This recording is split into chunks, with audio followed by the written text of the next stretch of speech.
High-level disinfection, MEC testing rules. High-level na pagdidisinpekta, mga panuntunan sa pagsubok ng MEC. Theory. Teorya.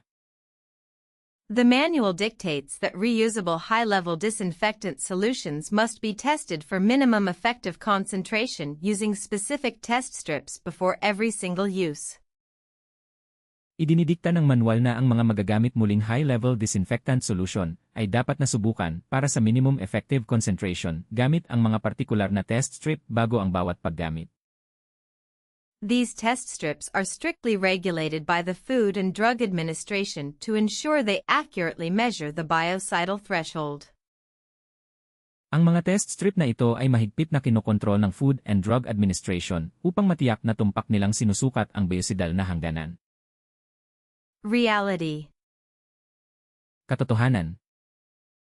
In busy endoscopy clinics, technicians often batch process multiple scopes back-to-back and skip the MEC strip test for subsequent scopes to save time, assuming the chemical is still strong from the first test. Sa mga abalang klinika ng endoscopy, madalas na batch process na pinoproseso ng mga technician ang maraming scope ng magkakasunod at nilalaktawan ang pagsubok sa MEC strip para sa mga kasunod na scope upang makatipid sa oras, sa pag-akalang ang kemikal ay matapang pa rin mula sa unang pagsubok. Exam strategy. Diskarte sa pagsusulit. The exam strictly enforces the every single use rule. Mahigpit na ipinapatupad ng pagsusulit ang panuntunang bago ang bawat paggamit.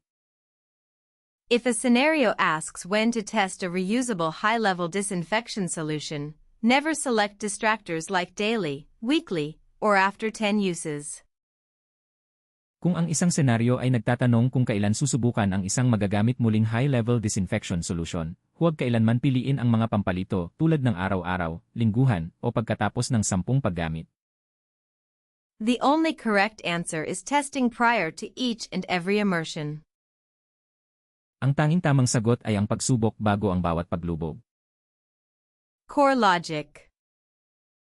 Pangunahing lohika. Water carried over from wet instruments gradually dilutes the chemical reservoir. Ang tubig na nadala mula sa mga basang instrumento ay unti-unting nagpapalabnaw sa lalagyan ng kemikal. Even if the solution is only 2 days old, high volume can push the active ingredient below the legal biocidal threshold, failing to kill highly resistant mycobacteria.